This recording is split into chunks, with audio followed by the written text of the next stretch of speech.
his uncles found out that he was born and he's existed, they approached Medina and they approached his mother and they said to his mother, okay, we want to take him with us. He's our nephew and he's from our lineage, because his lineage goes to the father. So even though he's our brother's son, therefore we share the same grandfather, he's from our progeny, he has a right from us and we have right upon him. And his right upon us is that he's from our progeny and he's the eldest son of Hashim. He will become the leader of Mecca. And initially she said no, because naturally no mother especially wants to be separated from her son.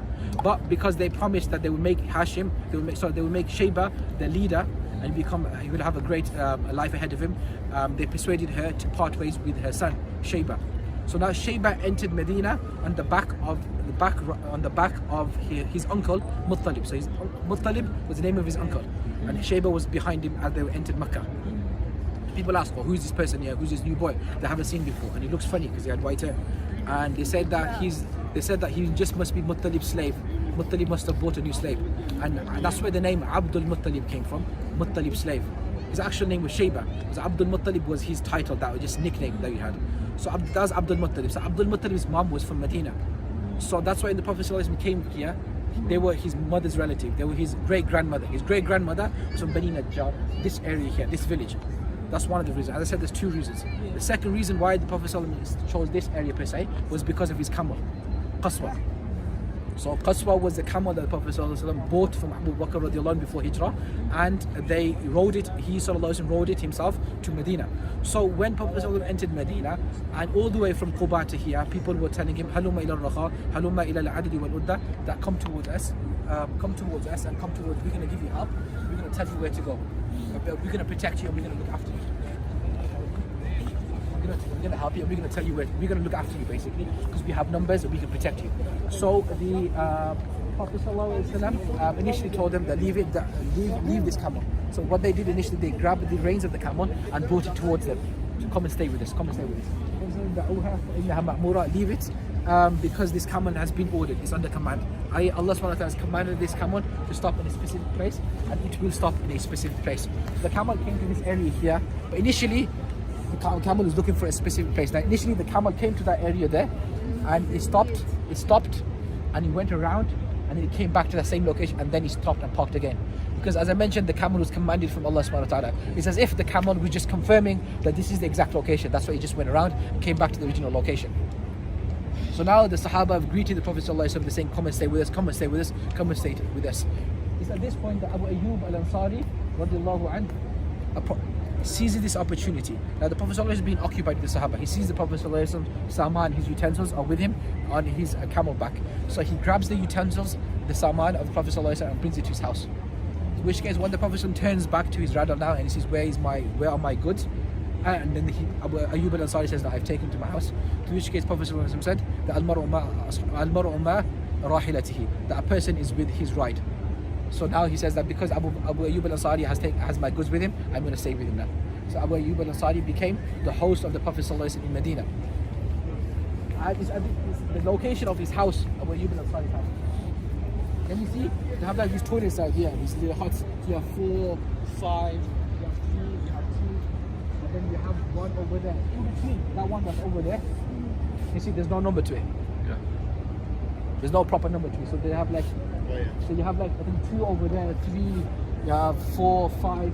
So these numbers are for toilets. So as I mentioned before, and the historians, when they expanded Masjid-Al-Nabwi and the discussion took place on what to do, as much as possible they want to preserve the area of the Prophet ﷺ, any historic significance. So that was the area, you can see where that hut is, that little hut. All of these huts that you see here now, they lead towards car parks and they lead towards toilets. You can see car parking families, etc. and toilets, all of them, the ones that are numbered. But that one, they only lead directly to a car park. It's out of respect for the Prophet ﷺ, is that this is the area that he slept, this is the area that he stayed. If this is the blessed area that he placed his head when he would go to sleep, how can we build a toilet here and relieve ourselves here? So out of respect for that, at that moment, it's how Saudi expansion, when they built this masjid and they expanded it here, they just built a car park here and they never built any toilet in that area. And generally you can see as well, only when they had to expand and they built, if a bad location or a bad person lived in such area, that's where they would build a toilet.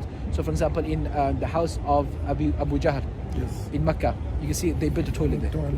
So you've probably seen photo. Masjid Dirar, which was a masjid that was built and it was a Munafiqeen built, etc., is next to Masjid Quba. They built a toilet there. but in terms of an area of significance that something good happened, they preserve as much as possible. Many of these mahakim that you see as well, these court houses, or these little masajid that are named after the Sahaba, they were named after the Sahaba particularly because that's where the Sahaba lived. They lived during the time of Prophet ﷺ, or a certain event took place involving the Sahaba. So anything good, the Sahaba, anything good happened, they would build something good. If something bad happened, they would build something bad. So as we're going back into the masjid itself, so when the Prophet ﷺ now stayed in house of Abu Ayyub al-Ansari, and now comes the opportunity for him to build a masjid and to build houses for himself, and later on he expand the houses to accommodate the rest of his wives. So at this point he only has one wife, Sauda radiallahu anha, because he was married to Aisha radiallahu anha, but in terms of rukhsati hadn't happened yet. So Khadija radiallahu anha passed away in the 10th year of Hijrah. Then Prophet ﷺ married Aisha radiallahu anha and Sauda in the same year. But Sauda, the full marriage and rukhsati took place. With Aisha radiallahu anha, it was just a nikah took place. Rukhsati took place in Medina. So Prophet ﷺ only had now just one wife, Sauda radiallahu anha. And so he only really, so that's why the area that's over there, you can see where Prophet ﷺ buried. That's the area that all of his houses were. So he had his houses, he had all the, and I'll discuss it later on whose house exactly was he buried in. So along with building his houses, they built the masjid of Prophet ﷺ. Now originally the masjid was about 60 feet by 70 feet. It was very small, and it was very simple masjid. So they had, for example, the foundations of the pillars of the masjid were from date trees. The roof was date leaves. It's a very simple, basic masjid. Later on, after Tabuk, they expanded the masjid. It was at this point many different people began to make their way towards Medina, and because many different groups of people had come, Sulh Hudaybiyah took place, in which case Muslims began to spread Islam throughout different parts of Arabia. They began to accept Islam, and naturally they want to come to the Prophet ﷺ, so they come to Medina and they would live here. You had the Muhajirin of Abyssinia. They after Sulh Hudaybiyah took place and after Khaybar took place, they returned to Medina. They came to Medina, and they settled down in Medina. You have the tribes of Yemen, the Ashari tribe, Abu Musa al-Ashari and his tribe. They came to Medina, so Medina became filled, and the Masjid-Al-Nabwi itself wasn't enough to suffice and facilitate all the Muslims. So Prophet ﷺ began expanding the masjid. So he expanded the masjid on this side, the western side, and on the northern side. You can actually see the markings. So if you look at the pillars of the Masjid-Al-Nabwi, you can actually see the and you see as you enter, those men particularly, you can see as you enter from these doors here, actually on the top it says Hada Masjid-Al-Nabwi sallallahu alaihi wasallam. So some of the pillars will have like a green marking on the top. So all the way across, that was how far Masjid-Al-Nabwi was, and the boundary of Masjid-Al-Nabwi during the time of Prophet sallallahu alaihi wasallam. Also thing to point out was adjacent to Masjid-Nabwi was several different houses. People would build the masjid directly to Masjid-Nabwi. So when they leave the house and open the door, they would automatically be in Masjid-Nabwi. They would automatically be in Masjid-Nabwi. They had several different houses. Prophet ﷺ's house was the same as well. So his house, when he opened the door per se, and he would enter Masjid-Nabwi straight away. So where the house ended, the masjid began. So one of the houses was Abu Bakr radiallahu anhu. As I mentioned beforehand just now, that each house had a door, and that door would lead to Masjid-Nabwi. So Masjid-Nabwi had many different doors. Towards the end of the Prophet ﷺ's life, he actually commanded for all of these doors to be closed. All of these doors to be closed, except for his own door for his house and the door of Abu Bakr radiallahu anhu. This was an ishara, an ishara basically. Indirectly, Prophet ﷺ was appointing Abu Bakr radiallahu anhu as Khalifa. This is one of the reasons why the Sahaba selected him to be Khalifa, because Prophet ﷺ gave him extra virtue amongst the rest of the Sahaba by just having his door open and all the rest of the doors were closed.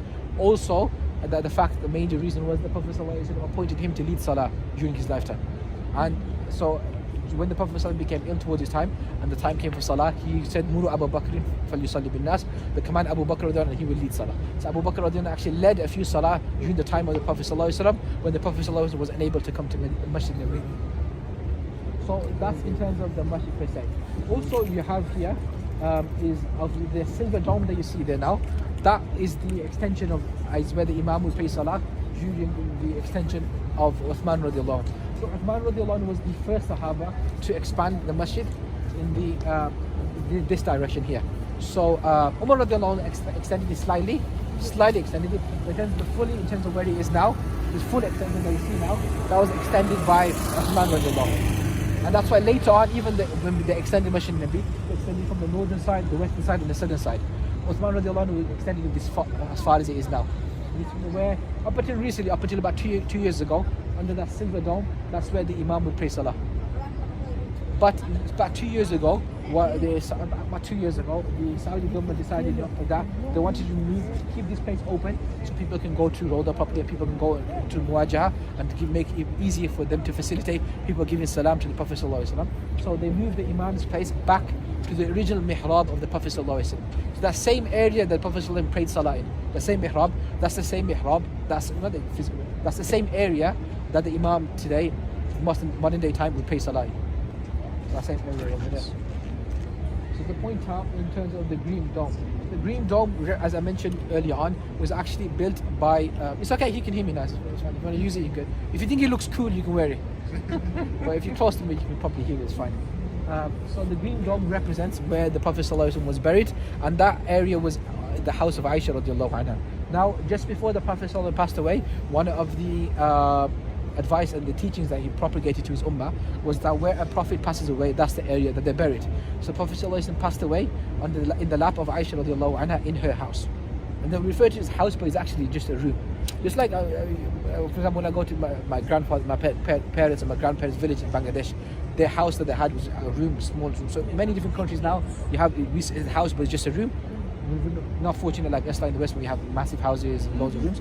So we say house of the Prophet was just a room. So Aisha radiallahu anha's room was just that small area. So Prophet ﷺ passed away there, and it's that area that he was buried.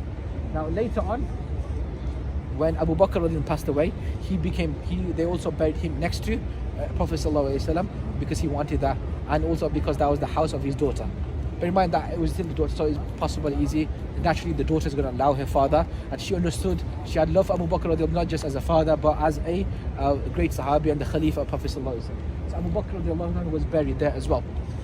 Now, how they were buried, for example, Prophet ﷺ was buried there, and then behind, to the side of him, by, they say, his chest level.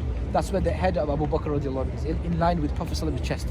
And later on, Umar radiallahu anhu is in line with Abu Bakr radiallahu anhu, so about 1 foot away. Back to basically facing the same direction. So you go back, take a step to the left hand side and take a step forward. That's where Abu Bakr built. Take a step to the left hand side and forward. That's where Umar radiallahu anhu is buried. So that's Abu Bakr radiallahu anhu. Now there came the time of Umar radiallahu anhu and his martyrdom. Look at the time. Okay, so it's 11 o'clock.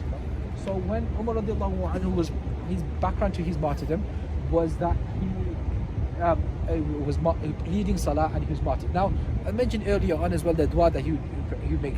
So Allah grant me martyrdom in your path and death in Medina. Those two things at that time were completely separate. Because martyrdom would happen when you go to jihad, when you're fighting non-Muslims and you're going away. But Medina was a center of Islam, center of the Muslim land. It was protected. There was no concept of battle anywhere near Medina at this time. So that idea of being martyred in Medina was unheard of. But look at the sincerity that he made dua, and that's exactly what happened. It shows the power of dua. Ask dua for anything. At that time, that was seen as impossible. But yeah, when you make dua, don't look at what's around you and what you have in front of you. You're making dua to Allah. Nothing is impossible for Allah. So go ahead and ask him. So Umar would regularly make this dua. And so he regularly made this dua. And so what happened was this dua was accepted and it came into fruition. So on one occasion he was leading salah and his Fajr salah. And Fajr in those times it was very dark. So Abu Lu'lu al-Majusi, who was a non-Muslim, he approached Umar radiallahu anhu and he stabbed Umar radiallahu anhu, and there's a story background as to why he did that. Basically Umar radiallahu anhu gave a ruling against him.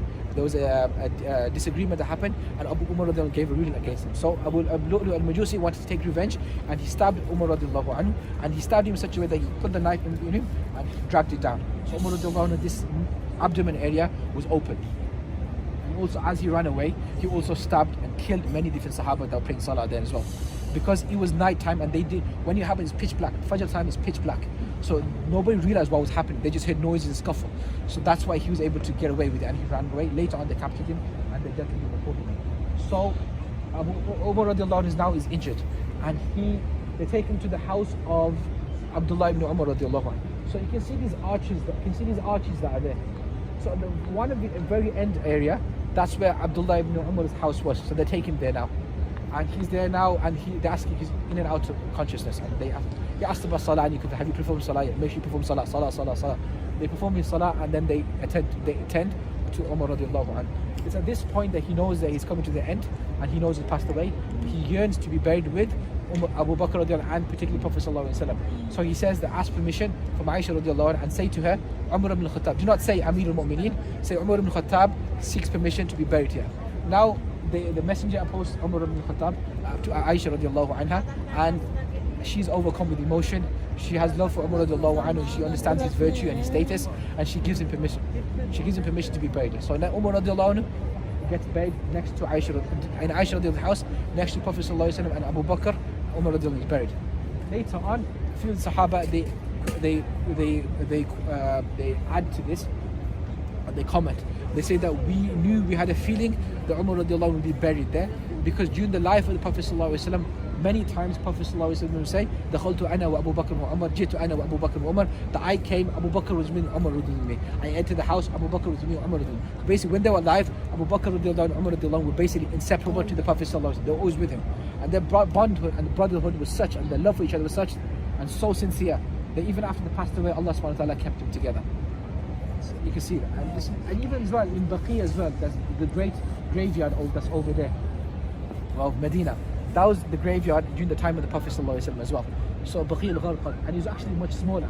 But in there as well, many different Sahaba are buried there. Aisha radiallahu anha is buried there, Fatima radiallahu anha, many Ahl Bayt, etc. are buried there, and many different prominent ulama of the past. Nowadays, anybody who comes to Medina and they pass away, they get buried there. They get buried there straight away. And so there's an actual hadith that's mentioned, and it's up for debate. It is authenticity. But whoever gets buried in Baqi, then Prophet ﷺ guarantees their intercession for them. So it's a great virtue to die in Medina and also to get buried in Baqi.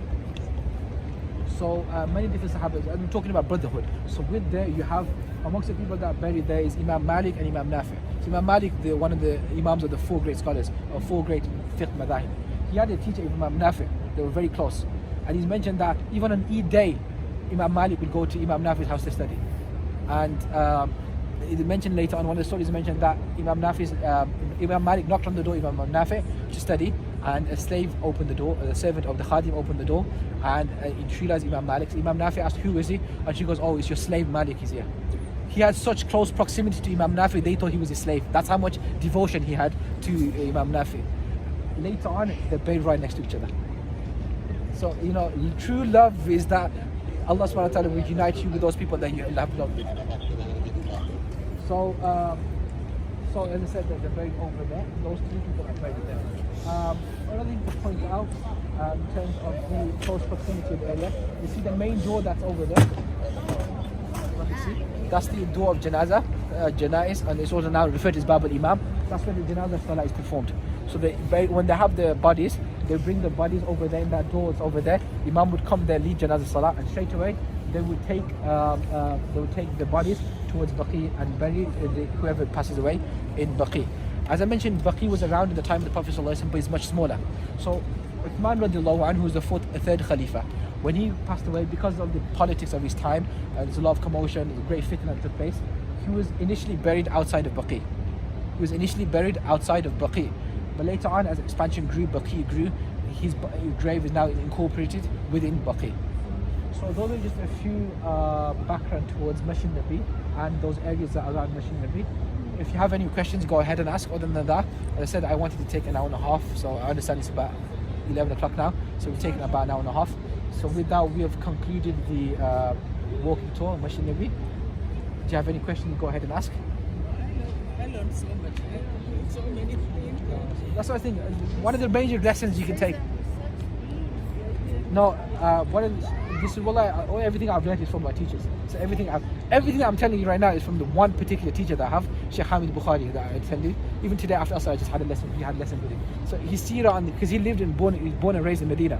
So one of the blessings and fortune that I have is many of my teachers in Medina, they're born and raised here. So they've seen Masjid-Nabwi expand over time, and they've heard from their own experience. They were reading books and they would ask people, where did this event take place? And later on, the teachers would pass it down to us. So a lot of these things that we learn are directly from him exactly, one of my teachers. But generally, one of the major lessons, as I said beforehand, when we come here and started this talk, is to contextualize the Sunnah. So we need to ideally, we can just use this as an inspiration to learn about the seerah of the Prophet ﷺ. There's so much seerah. The seerah is rich with there's so many different ways we can learn about the seerah. Now we've had a morning tour of Medina, we've had a walking tour. When you go to Mecca, we're also going to have another tour of Mecca. There's so much to see and so much to learn about. These all been very brief that I've discussed. Otherwise, each place deserves hours hours that we can discuss. So when you go back as much as possible, I say one of the intentions that you can make when you come here is to educate yourself in Islam more, particularly Medina. When you come to, you should learn, make intention to educate yourself. Prophet ﷺ said the hadith that سيأتيكم أقوام يطلبون العلم فإذا رأيتموهم فقولوا لهم مرحبا مرحبا بوصية رسول الله صلى الله عليه وسلم واخنوهم. He's addressing the companion and said a group of people will come towards you and they will seek ilm. He's addressing the people in Medina that when they come to you, marhab, say to them, basically welcome them with open arms, welcome them and hug them and greet them accordingly. So one of the intentions of coming to Medina and Masjid-Al-Nabwi per se is education. We should learn about ourselves and learn about deen itself in general. Prophet ﷺ said, particularly about Masjid-Al-Nabwi, من جاء مسجدي هذا لم يأتي إلا لخير يتعلم أو يعلم فهو بمنزلة المجاهد في سبيل الله ومن جاء لغير ذلك فهو بمنزلة الرجل ينظر إلى متاع غيره. رواه ابن ماجه. Whosoever comes to this masjid of mine and the reason they come here is for khair, that they're going to learn khair or they're going to teach it, then that person has a reward and the virtue of a mujahid in the path of Allah. Reward of jihad just by coming to Masjid-Nabwi for the sake of learning. So that's one of the lessons that we need to take back. So you can do this by a few different ways. You can read up about it. If you're passionate about reading, there's many different books you can read up. You can, there's videos online as well, lecture series that take place. For example, Sheikh Yasir Qadi has an absolute brilliant, in detail, Yasir Qadi has a brilliant detailed series lecture, it's like 100 or so lessons. He listens. Yes. Wow, mashallah. He has a couple of channels. I think one is his own channel. One is his own channel, one is his Merciful Servant. Merciful Servant as well. Yes. There's loads of different. Merciful Servant has a brilliant YouTube channel. Yes, that's really good. That's really good to have loads of different videos and different speakers. But Sheikh Yasir Qadi on his YouTube channel, and I think in Memphis as well, the Memphis Islamic Center, he has a whole series dedicated to Seerah. It's absolutely brilliant. What you can do is basically think of it as a podcast, and when you're driving around in the car, etc., listen to it. Also, every so often, I don't know about your locality, Masajid or Marrakech, they usually have like Seerah conferences. You can attend those. Whatever you can, whatever way possible, learn about the Seerah. Connect yourself to the Prophet ﷺ. Because ultimately, you've come to Medina to connect yourself to the Prophet ﷺ. It's his city, and out of love for him is the reason why we come to you. So out of love, one way you show your love for him is to educate yourself about him and learn about him. I promise you, the more you learn about the Prophet ﷺ, the more love you have with him. Right. And the more love you have with him, the more successful you will be. And just like we come to Madinah Munawara and we come to present ourselves to the grave of the Prophet ﷺ, and we physically were with him. When we're away and we're learning about him, we're sending salat and salam upon him, we spiritually become close to him as well. And the more we have love for him, the closer we will be to him in the akhirah. Prophet ﷺ said a hadith that al-mar'u ma'a man ahabba, a person will be with that person that they love. So if you have love for the Prophet ﷺ and you increase your love with him, then inshallah the day of judgment you'll be with him, and in the akhirah you'll be with him. One dua that I always make and I make with my family, that I always say that I make dua that Allah subhanahu wa ta'ala unites my family in paradise and my whole family, my progeny, in the presence of Prophet ﷺ. I have this dream and I have this vision to sit in the dastakhan with the Prophet ﷺ and with my family. So the same way that I make dua now, just Allah subhanahu wa ta'ala has gathered us here now in Masjid-Nabwi, in Medina, in the presence of Prophet ﷺ. I make dua that he gathers us together in Akhirah, in Jannat al-Firdaus, the high state of paradise, in the company of the Prophet ﷺ, in the dastakhan of the Prophet ﷺ, in the sufa of the Prophet ﷺ. And I make dua Allah subhanahu wa ta'ala grant us his love, the love of all things that are beneficial, particularly love of Medina and love of the Prophet sallallahu alaihi wasallam. Wa akhiru da'wana and alhamdulillahi rabbil alameen. And with that we finished our walking tour.